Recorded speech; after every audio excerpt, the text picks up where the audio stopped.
我从没想过只是送个快递，险些把命给搭上。我是一名快递员，今天是我上岗第一天，负责的区域叫马吉小区。而奇怪的是，这个小区只有一栋大楼，小区保卫室门口挂着一张醒目的快递员守则，虽然已经泛黄，字迹却格外醒目。猛地看过去，透着几分诡异。马吉小区一共有6层，没有第7层。405住户是一个小女孩，她喜欢童谣，想要安全地离开她家，记得唱童谣给她听。502的孕妇是个奇葩，喜欢开玩笑，千万不要进她的家。601的老人患有老年痴呆，不要相信他说的话。快递员送快递时尽量不要发出声音，请保持安静。在楼道里碰见住户，不要主动和他搭讪，更不要收他的任何东西。我默念了几遍守则，打算认真遵守。这是我的第一份工作，我不想被投诉，更不想被炒鱿鱼。你就不好奇1至3楼需要遵守什么规则吗？低沉的声音猛地在我身后响起，吓得我一个机灵，猛地转过头去，面前是一位慈眉善目的光头大叔，他穿着一身灰色保安制服。你好啊，姑娘。他热情地给我打招呼。大叔你好。我冲他笑了笑。咱们这1到3楼被一个杀猪匠给买下来了，做了肉食品加工厂，工厂平时很忙，没时间收快递。保安解释说，大概是保安的话给了我心理暗示，我总觉得周围弥漫着一股血腥味。今天的快递是一部手机，收件人是6楼的孙广才。我拿着快递快步走进楼道里，楼道的光线很暗，我打开了手电筒，光亮下的楼道破烂不堪，扑面而来的是潮湿气息和腐烂的味道。这样的环境真的能住人吗？我有些胆怯，突然间，一只老鼠大摇大摆地从我的面前跑过，我吓得魂都要没了，跳着脚刚打算尖叫，猛地想起了快递员送快递时尽量不要发出声音，请保持安静这条规则，害怕触犯规则会受到惩罚。我使劲捂着嘴巴，直到尖叫从嗓子里滑回胸腔，我的脸憋得通红，委屈地抹了抹脸上的泪水，重重地叹了一口气，走到3楼拐角处，迎面走来一个身材魁梧的男人。他看到我先是一愣，随即翘了翘嘴角，真有这么热吗？看你跑得满头大汗。男人充满磁性的声音在耳畔响起，正打算开口搭话，第6条规则浮现在我的眼前，在楼道里碰见住户，不要主动和他搭讪，更不要收他的任何东西。我尴尬地冲他笑了笑，身子向旁边靠了靠，给男人让出一条路。男人又瞄了我一眼，递了一条白色手帕过来，擦擦汗吧。我社死地摇了摇头，然后上了楼。隐约间我听到男人的笑声，他说我们还会再见面。我一口气冲到了6楼，601的门口放着2袋垃圾，里面有纸尿裤，还有些剩菜剩饭。他家里有小孩子。我支棱着耳朵听了听，并没有听到小孩的啼哭，或者说整个小区都陷入诡异的寂静中。突然间门被打开了，我吓得一个哆嗦，赶紧后退2步。开门的是个老头，刚刚是秋季，他竟穿了件羽绒服，头上还戴着毛线帽，眼睛浑浊地看着我。送快递的。是的，麻烦你签收一下。我将快递盒递给他。是纸尿裤吗？他眼神直勾勾地盯着我。是部手机，我诚实地回答。老头冷哼一声，谁说我要买手机？我要买的是纸尿裤，我孙女要用纸尿裤。他用力地晃着快递盒，生气地吼着。我屏住呼吸，蹑手蹑脚地靠近楼梯，准备开溜，生怕老头会迁怒于我。眼神不经意瞄到屋子里，我意外看到了老头的小孙女，她躺在沙发上，穿着一条纸尿裤，不哭也不闹，因为她是个塑料人偶。第4条规则说的果然没错，老头就是有老年痴呆，他的话不能相信。丫丫不哭，爷爷回来了。老头扭头进了屋，小心翼翼地抱起人偶娃娃。我终于看清了他的脸，隐约间他竟然冲我眨了眨眼，我吓得腿有些软，一个踉跄差点从楼梯栽下去。我终于走到了楼门口，外面淅淅沥沥地下起了小雨，小区地面湿哒哒的，我的脚下一滑，一屁股坐在地上，沾了一手泥。我赶紧掏出纸巾擦擦，看到纸上泥水的颜色，我一下子傻眼了，竟然是殷红色，还带着甜腥味，这是什么鬼地方？本姑娘再也不来了。想到之前邪门的经历，我忍不住咒骂了一句：你说什么？我一回头，正对上保安阴郁的脸，他的神情严肃到恐怖，我有些害怕，下意识地舔了舔发干的唇。下一秒，他嘴角咧开，露出灿烂的微笑。你刚才的话可不能乱说。他把那把黑漆漆的伞举到我的面前，我一头雾水，他变脸怎么比翻书还快？给你看的好东西。保安快步走到保安室门口，将快递员守则翻了过来，背面写着：一旦成为马吉小区的快递员，不能中途反悔，除非公司倒闭或者死亡。我的眉头拧成了一个川字，心里飙了无数脏话。难道我的命就要撂在这里了吗？一旦成为马吉小区的快递员，不能中途反悔，除非公司倒闭或者死亡。我的眉头拧成了一个川字，难道我的命就撂到这里了吗？我气鼓鼓地上了3轮车，冒雨离开了这个鬼地方。很快，马吉小区迎来了第2个快递，心情沉重地来到马吉小区，保安熟稔地和我打招呼，我冲他强颜欢笑了一下。这时我的电话突然响起，是502的业主，一个冰冷的女声缓慢传来：我的快递到了吗？哎，到了，这就给您送上去。说着，一路狂奔来到5楼。我小心翼翼地叩响502的房门，门里突然传来了几声小孩子凄厉的啼哭声，接着是死一般寂静，只能听到我扑通扑通的心跳声。我遏制住逃跑的冲动，等待着对方来开门。不久，一个叼着烟卷的女人开了门，她面色枯黄，挺着一个圆滚滚的肚子，孕妇竟然抽烟。下次麻利点，别耽误了我正事，这奶粉可重要的很呢。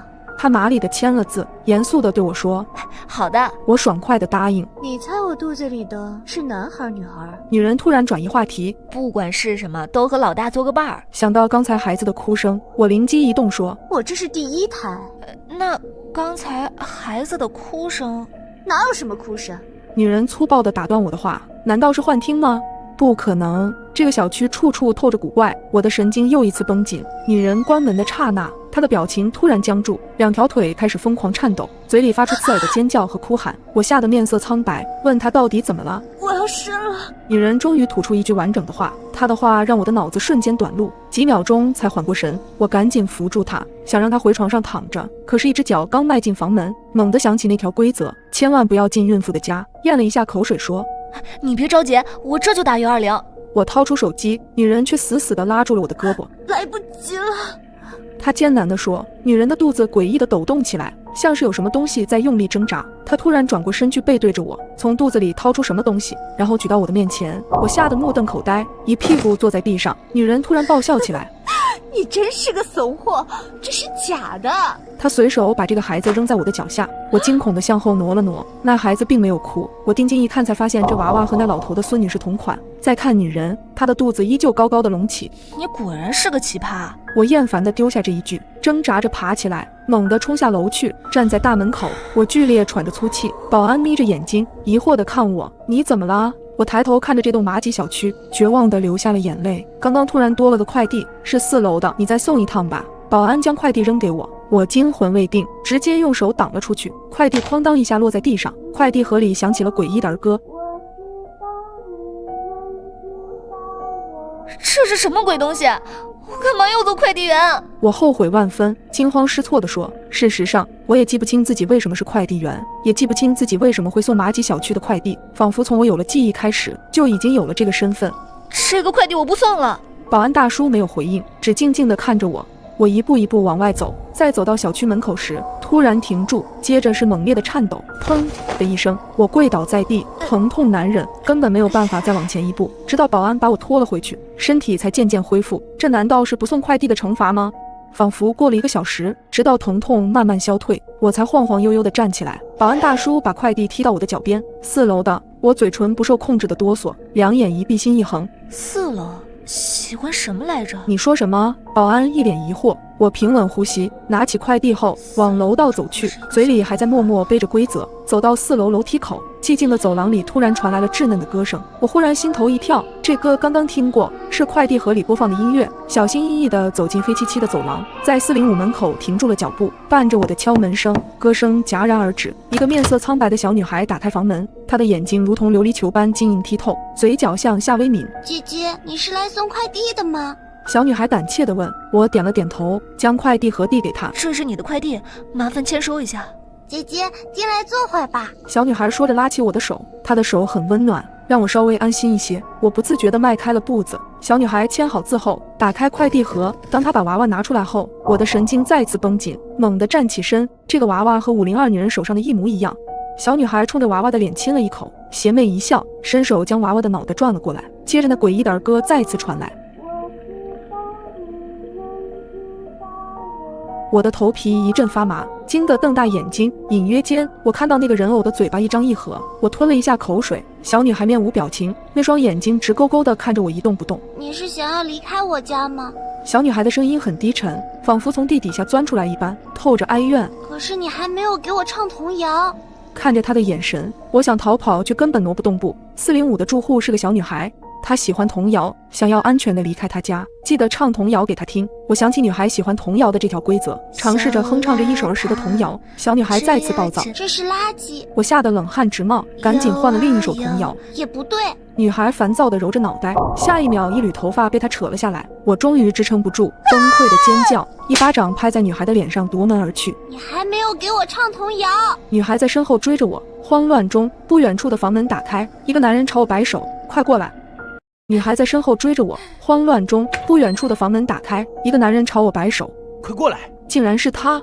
第一次送快递时遇到的男人，他的出现宛若一根救命稻草，我手脚并用地朝他的方向奔去。待我躲进他的房间，他把门锁上，隔绝一切，我才松了口气，瘫在地上，大口大口喘着粗气。那个女孩很可怕吧？男人递过来一杯水，我接过放在手上，犹豫了一下没有喝，只点点头。他看了一眼，笑笑：“这水没问题的。”男人的话让我稍微松懈了一些，把水放在嘴边抿了一小口，水的甘甜让我更口渴，我忍不住多喝了几口，身体的疲倦感驱散了许多。你们小区该怎么出去啊？也许真的是走投无路，我只好问面前的男人。男人皱眉：“走出去啊？你是被那个女孩吓到的吧？别害怕，她很可怜的，她的妈妈住在5楼，生了她却不要她，还天天家暴，所以她就心理扭曲了。对了，你给我爸送手机了吗？”男人笑容满面地拍了拍我肩膀：“麻烦了，我爸的病时好时坏的。”原来他是6楼那个老爷爷的儿子，我稍微松懈了一些，听着门外已经没有任何响动了，我摸了把脸叹气道：“真是麻烦你了，我得走了。”心想着我得赶快离开这个鬼地方，就算疼死在小区门口，我也不想再踏进来一步。刚站起身，我眼前突然天旋地转，眼皮沉重万分，最后的画面停留在男人诡谲地看着我笑。倒下的一瞬间，我蓦地想起那2条规则：快递员送快递时尽量不要发出声音，请保持安静，在楼道里碰见住户，不要主动和他搭讪，更不要收他的任何东西。我醒来时，周围黑漆漆的，头还晕乎乎的感觉，浑身酸痛，像是血液流畅不通一样。我想起身，却发现自己动弹不得，我竟然被男人用绳子捆在椅子上。这时房门被推开了，紧接着屋内一片光明。我眯起眼睛，看到男人笑着向我走来，他坐在我对面，翘着2郎腿，血笑的眼神注视着我。这么细皮嫩肉，真的有点可惜啊。你到底是谁？为什么要抓我？我不敢看他，弱弱从嗓子眼里挤出一句话。他歪头眯着眼，又说了一句我始料未及的话：“你猜一下，楼下肉食品加工厂的原料是什么？”他这话是什么意思？我陡然瞪大了眼睛，冷汗打湿了我的衣衫。难道我真的要死在这个鬼地方了吗？我们无冤无仇，你为什么要害我？我颤抖着声音问他：“这是你的命，你逃不掉的。”男人突然扼住我的脖子，他力气大的几乎要把我的脖子拧断。突然间，外面传来女人的惨叫声，男人猛地收回手，脸上扬起了笑意，挑了挑眉说：“你很快就不会孤单了。”屋子里再次陷入了静寂，外面传来了噼里啪啦的响动和男人的咒骂声。理智告诉我不能坐以待毙，这里的人一定有问题，或者说这里的人还是人吗？我开始四下寻找能解救自己的工具，意外的在角落里发现了一把杀猪刀，我拼尽全力向一边倾斜，然后连人带椅子倒在地上，我咬着牙让身体带着椅子挪动。不知过了多久，我终于汗流浃背的来到了杀猪刀的跟前，随后又用嘴将刀叼起来，刀背上的腥臭味差点让我吐了出来。可是为了活下去，我咬紧牙关，我的口腔里很快全是血腥味，担心男人随时都会回来，我不敢有1秒的停歇。绳子终于被我割断，重新恢复自由的我泪流满面。猛然间，我听到门把手转动的声音，是他回来了。我急忙将椅子扶起来，把绳子假装捆在身上，然后双眼紧闭。男人进屋看到我的模样，不禁自言自语：“不会是死了吧？这肉就不新鲜了。”说着，男人蹲下来，把手指凑到我鼻子前来探我的气息。就是现在，我举起杀猪刀，猛地砍了下去。男人发出尖利的叫声，他捂着脖子上的伤口，痛苦的一头栽在地上。我心惊胆战地往后退了一步，接着迅速朝门口跑去。我要活着，我要活着离开这个鬼地方。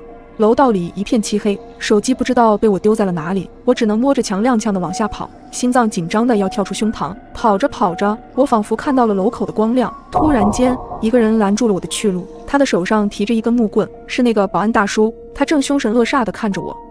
大叔，我结结巴巴地喊了一句，和他保持了一段距离。没想到你还有点本事，折腾了这么久还能活着走出来。他扭了扭脖子，双手举起了木棍。我不能死。我将脑袋歪到一边，木棍扑了个空，重重砸在墙上，发出沉闷的响声。保安忍不住咒骂了一句。趁着他放松警惕时，我扭头拼命往楼上跑，一边跑一边背着规则：马吉小区一共有6层，没有第7层，没有第7层，难道是7楼？保安的狞笑声响彻整个楼栋，那笑声离我越来越近。我用尽全力奔跑，4楼、5楼、6楼、7楼，果然有7楼。7楼只有一个木门，门缝里透出了温暖的光亮，保安已经近在咫尺。我跑向7楼，伸手铺开木门，阳光打在我的脸上，我努力睁开眼睛，入眼的是我的卧室。难道之前发生的种种只是一个梦？我摸了摸自己的身体，依旧健全，随后又抬手在胳膊上掐了一下，痛感让我险些喊出来。不经意抬眼时，床头的娃娃正歪着头看我，这娃娃和我梦里的一模一样，我心里有些不舒服，伸手将它塞进抽屉里。就在我回想着刚才那逼真的梦时，手机铃声倏地响起。女士，你好，经过公司筛选决定，你被录用了，下午就可以直接上岗。这通电话让我像打了鸡血一样，兴奋得不能自已。我兴冲冲地办理了入职。快递站长将一个包裹直接递到了我的手里，我低头一看，2只眼睛差点吓得掉出来。地址是马几小区601，收件人是孙广才。如果你忽然有一种不好的感觉，就是说不上来，但感觉很奇怪，那你就得小心了，因为人的第六感有时候是非常准的。今天是我们的3周年纪念日，男友竟然忘得一干二净。晚上我生气地和他吵了起来，赌气地收拾好了行李，就准备去附近的旅馆居住。登记的时候已经是半夜，前台只留了一盏昏黄的灯光，是一个看着很和蔼的阿姨。她看着我的身份证，小姑娘，你是本地的，都这么晚了，怎么不回家啊？她可能是出于关心，但总让我感觉怪怪的。出于警惕，我并没有和她多说什么。拿到房卡后，我坐着电梯上了楼，楼道里很暗，给我一种不踏实的感觉。快步走进房间，锁好房门后，丢下行李就躺在了床上，拿出手机想看看那狗男人有没有找我，结果发现他一条信息也没发给我。我心里又气又委屈，看来他真是不在乎我，就不担心这么晚我出什么事吗？狗男人，这次我绝对不先低头。想着想着，我越发委屈。房间里的座机突然响了，在寂静的夜里显得格外刺耳，吓得我一激灵。我迟疑了一下，接起电话。姑娘，我是楼下前台的，真是不好意思啊。是这样的，我想起来你屋里的花洒坏了，没办法洗澡，要不我给你换个房间吧。阿姨带着特别抱歉的语气。我看了看时间，已经是凌晨1点30分，于是对阿姨说：不用麻烦了，我在家里已经洗过了。那怎么可以？阿姨突然拔高了声音，她过激的反应让我觉得莫名其妙。挂断电话后，我的思绪变得清晰一些。花洒是旅馆的基础设施，按道理说应该每天检查，难道是阿姨故意把我安排在这个房间？她是不是有什么目的？我的脑海里顿时出现了很多恐怖的画面，心里拔凉拔凉的，不断安慰自己可能是想多了。躺在床上，我翻来覆去怎么也睡不着，总觉得心里不踏实。正在我胡思乱想时，敲门声突兀的响起，我心里一惊，下意识地问了一句：谁啊？姑娘，你的身份证落在前台了，我给你拿来了，麻烦你把门开一下。听了阿姨的话，我赶紧打开了包，发现身份证真的不在。这就来。我答应着跳下了床，快步走到门口，趴在猫眼上向走廊望去。那个前台阿姨一个人站在门外，我的神经稍微放松一些。可就在我准备开门时，听到了一声低沉的咳嗽声，我确信这声音是一个男人发出来的。直觉告诉我门外肯定有问题。阿姨，外面就你自己吗？我故作平静地问。对对对，就我自己，你赶紧开门吧。他焦急的应答，让我感觉更不对劲。我太困了，身份证先放前台吧，我男朋友一会儿来找我，待会儿你给他就可以了。许久，外面终于陷入了安静，可我的心却迟迟没办法平静下来。这个旅店一定有问题，必须赶紧离开这里。我蹑手蹑脚地下了楼，探出头往前台看去，没看到人。我暗暗松了一口气，刚想往大门口走，就听到有声音从门口传来。我望了过去，只见一辆破旧的面包车停在店门口，那个前台阿姨站在门口，正和司机小声议论着什么。她的神色凌厉，和之前和蔼的形象判若两人。我的心里一阵发毛，大气都不敢喘。突然，他们望向了我这边，我立马将头缩了回去，全身汗毛直立。直觉告诉我，这个时候最好不要被他们发现。我害怕电梯声会引起他们的注意，便选择走楼梯。两腿发软的我，手脚并用才爬到了3楼，汗水早将我的衣服打透。就在我打算从安全出口回房间时，却看到有2个彪形大汉守在我的门口。我攥着手机，悄悄缩回了头，突想起前几天在新闻上看到的年轻女孩无故失踪的案件。此时我特别后悔为什么要离家出走。我深吸口气，再次往楼上走去。我缩在4楼的楼梯墙角，颤颤巍巍给男朋友发微信：小帅，救我！我怀疑他们有人要害我。我看到有4个人，顺手给他分享了定位。唯一庆幸的是，这狗男人还没有拉黑我。发完消息之后，我又向墙角缩了缩，仿佛过了1个世纪那么漫长。我感觉我身上的汗都快干了时，听到了电梯响动，有人下去了，估计是门口那2个人看等不到人就走了。我依旧不敢出声。没过多久，我再次听到电梯的声音，随后手机收到了一条消息：小冉，我到了3楼，你在哪里啊？我告诉他我在4楼楼梯口。没过一会儿，脚步声传来，我看到了男友的脸。此时的我完全顾不得之前的争吵，紧紧抱住了男友。我刚刚看了一下，楼下没什么异常，我们回家吧。过了好几天，我都没有从那晚的经历中缓过神来，一直都以为自己是被迫害妄想症，直到这条新闻的出现。昨晚在麻吉市某小区附近旅馆破获一起贩卖人口案，抓捕 N 名人员。看到这条新闻，我顿时冷汗直下。虽然照片模糊，但我一看就知道这是我那晚入住的酒店。男友也是一阵后怕，后悔那天让我出去。如果那晚我真的和他们正面碰撞到了，那真的难以想象会发生什么。你听过楼梯恐惧症吗？尤其是在晚上爬楼的时候，这种感觉更加明显。那天我刚加完班，到家楼下的时候大概10点半左右了，看着电梯缓缓往24楼走去，想到马上要到家了，我整个人都松弛了下来。突然，电梯里的灯一明一灭的狂闪起来，我明显感觉到电梯开始无规则的上下颠簸，我吓得神经一下子绷紧，赶紧把电梯所有的楼层按钮都按了一遍，也同时按着电梯里的求救电话。然而等了半天，却没有任何反应。好在大概过了5、6分钟，电梯在20楼停了下来，打开了门，我赶紧冲出了电梯，瘫软地倒在了地上。缓了好一会儿，我愣是死活不敢再坐电梯了，想着还有4层就到家了，就准备从旁边的消防通道上楼。但是消防通道里的感应灯很是昏暗，我打小就有楼梯恐惧症，上楼梯的时候总感觉身后会有人跟着我，但看了眼身后的电梯，还是咬着牙走进了消防通道。然而就在我开门的刹那，突然间一个人影闪到了我的面前，我吓得脸色煞白，死死咬住嘴唇，映着昏暗的灯光，我才看清那是一个戴着鸭舌帽和口罩的男人。他似乎也愣住了，眼睛死死地盯着我，并往旁边退了一步。我暗暗松了一口气，小声地说了句不好意思，便往楼上走去。然而就在我与他擦肩而过的瞬间，我似乎发现了他衣领上有血迹。这个认知让我的脑袋嗡的一声，冷汗一下子冒了出来。我假装淡定，僵硬地继续往楼上走，而那个男人似乎一直站在原地。我隐约感觉到他的视线其实一直在盯着我，这种无声的压迫感让我差点晕厥。好在没过多久，一阵下楼的脚步声传来，我也暗暗松了口气，便赶紧回了家。到家的安全感很快让我把这件事情抛之脑后，可我没想到第二天晚上我正在追剧时，突然门外响起了急促的敲门声，我吓了一跳，想着自己也没有点外卖或者有快递什么的。谁呀？我警惕地冲着门口喊了一声：“我是警察，找您了解点情况。”听到是警察同志，我放松了许多，赶紧起身走到门口，顺着猫眼往外看，是一个穿着警察制服的男人站在门口。有事吗？我打开门，小心翼翼地问。昨晚你们这栋楼发生了命案，你有没有看到什么可疑人出入，或者是可以提供的信息？警察的话让我瞬间想到了昨晚楼道遇见的那个男人。我刚想脱口而出时，猛地想到了自己的人身安全，多一事不如少一事。不好意思，我什么都没看见，也没留意到有可疑的人。这名警察盯着我看了一会儿，打扰了。他说完便快步离开了。关门之后，我便打开了业主群，可发现并没有人讨论这件事，物业也没有提醒，不会是警察弄错了地址吧？然而过了1周左右，我在看电视时，恰好看到新闻上播报了杀人犯被抓获，而那个杀人犯正是那天来我家的那个穿着警服的男人。我顿时毛骨悚然，一个答案呼之欲出，所以大家切记一点，出警的话一定是2个以上的警察，不可能只有1个人来。你真的有仔细看过自己的照片吗？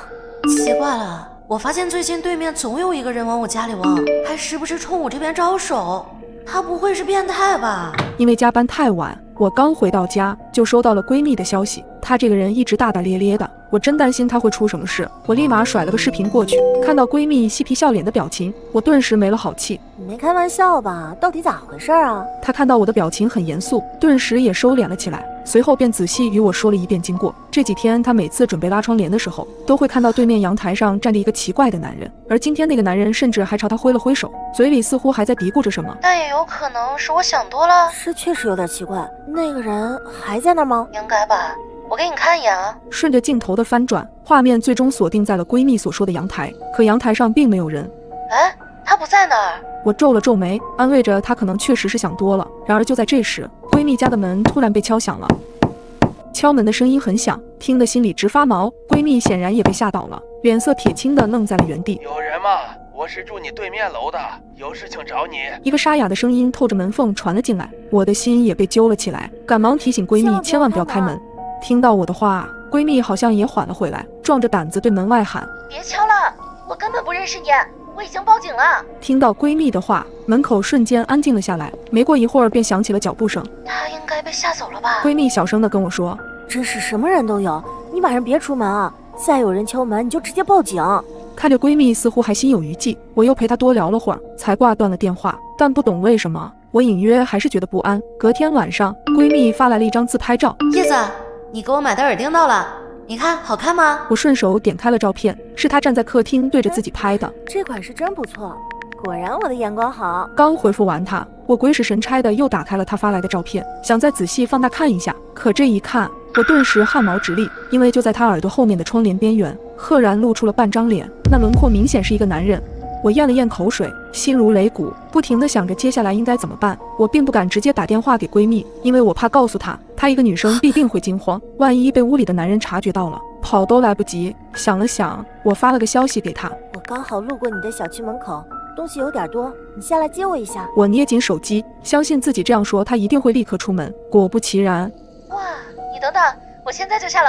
闺蜜兴奋的语音发了过来，我顿时松了口气，紧接着我就打了报警电话。在说明情况之后，我便赶紧往她那边赶去。上了车，我又给闺蜜拨了个视频电话，看到她视频的背景已经在楼下，我刚想松口气，却发现她后面有一个戴着帽子的男人从楼洞里快速走了出来，想说出口的话顿时卡在了嗓子眼。你走快点，先去门卫，我马上就到了。一直等到她走到门卫处，我才彻底松了口气，把刚才的事跟她讲了一遍。只见闺蜜的脸肉眼可见的发白，吓得浑身发抖。直到警察来了以后，调取了相关的监控，才发现那个男人早在几天前就已经进了小区里，一直没有出来过。后与周围邻居了解情况，原来对面楼的大哥一早就发现窗帘后的异常，但又不确定，所以才上门想来跟闺蜜确认。直到警察抓到了那个男的，才知道他竟然早几天前就从闺蜜晚上忘锁的窗户上翻了进来，甚至病态似的和闺蜜同住一个屋子里。所以独居的女孩，请一定要保护好自己，睡觉之前一定要检查好门窗。如果有人拿了你老公的电话，说他已经死了，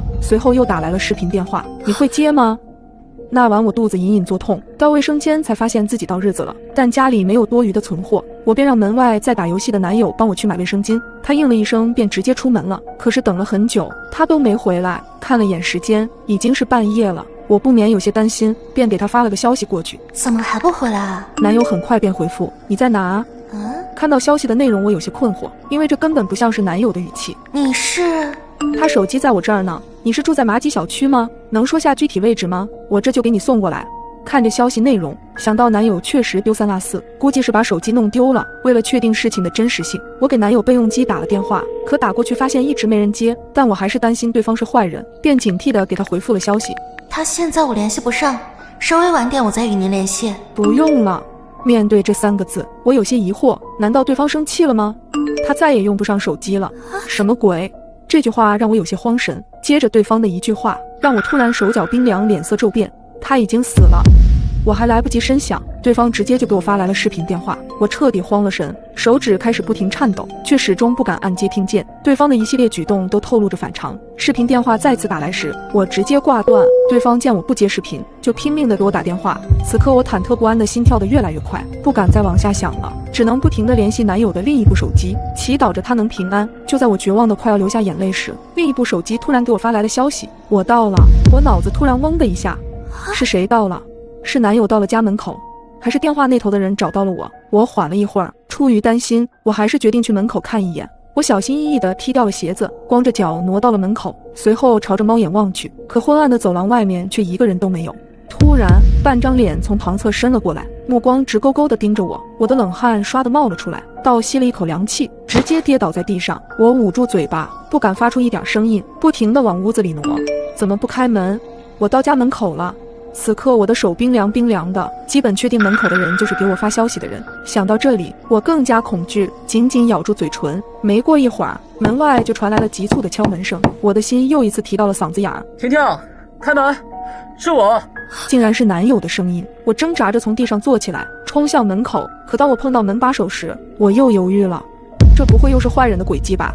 我猛地把手抽出来，壮着胆子看向猫眼儿。当我看清男友的脸后，激动得差点跳起来。我赶紧打开门，警惕地四下瞧瞧，然后快速将他拉进屋子，果断反锁了门。你怎么了？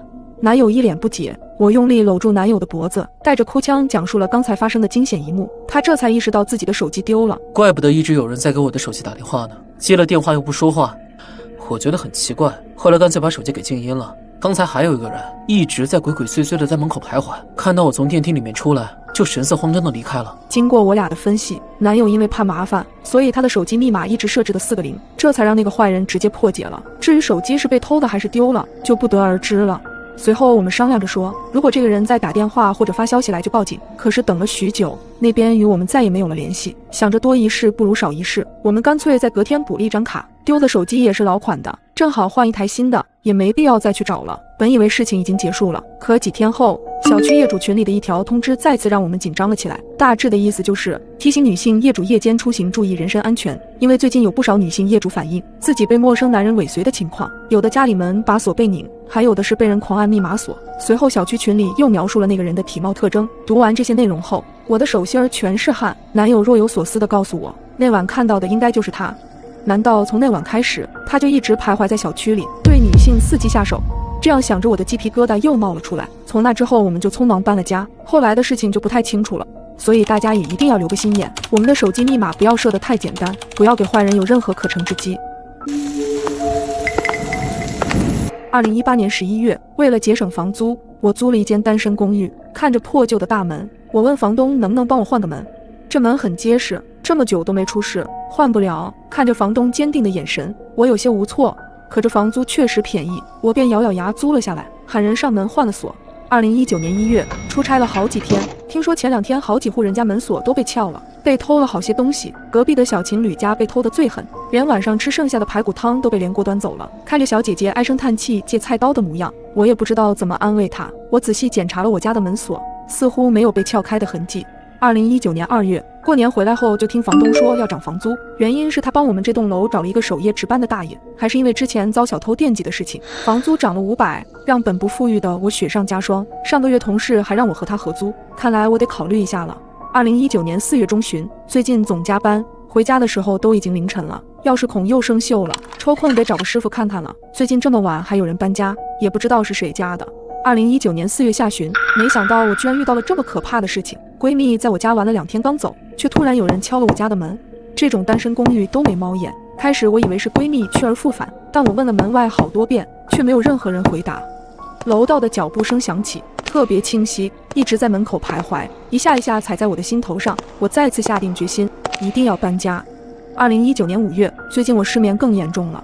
因为从那天之后，我经常在深更半夜听到门外有脚步声，在走廊里走来走去。我问过房东了，他说应该是大爷在值班。难道真的是我多想了？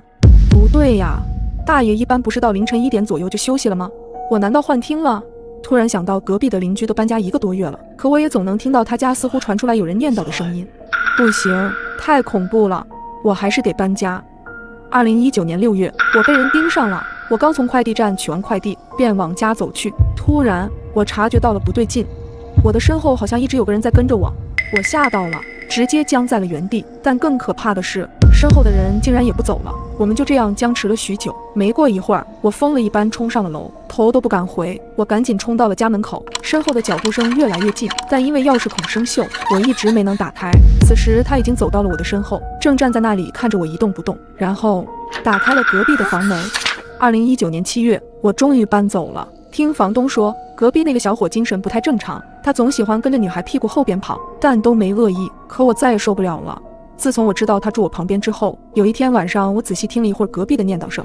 这次我终于听清楚了，他竟然一直重复念叨的是我的名字。